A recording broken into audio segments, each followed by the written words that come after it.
The strategy is the same. Get the unknown, x, on its own on one side of the equation. In this equation, one of the x terms is divided by 3, so start by multiplying both sides of the equation by 3.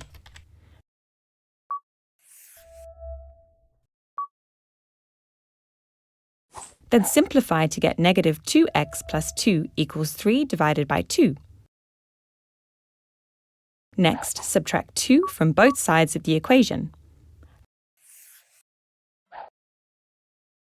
Then simplify again. Finally, divide both sides of the equation by negative 2 to get x on its own. The solution is x equals 1/4. Once you get used to it, you can write the steps in simpler form. Here's an example.